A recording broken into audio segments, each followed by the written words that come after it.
Her er et sort egern. Hvis du ikke har set sådan et før, er det fordi det næsten er forsvundet.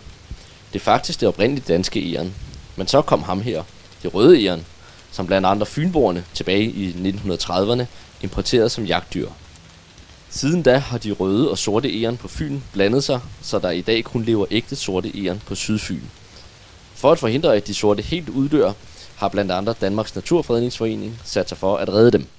Det vi har gjort, det er, at vi har fanget egern nede ved Forborg, hvor de sorte egern de stadig findes, uden røde egern i nærheden. Og der har vi fanget foreløbig 15 egern i år, og så har vi flyttet dem herover til Langeland, hvor der ikke har været egern, før vi begyndte at sætte de sorte egern ud. Målet er at få opbygget en bestand, som kan klare sig selv. Og derfor er der det seneste år udsat omkring 20 sorte egern på Langeland.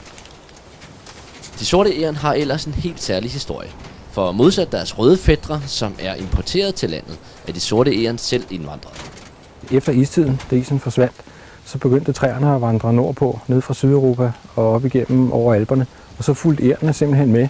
Og det er det, der gør, at de sorte egern herhjemme, de ligner de italienske egern, mere end de ligner de røde egern. Og det er jo lidt sjovt.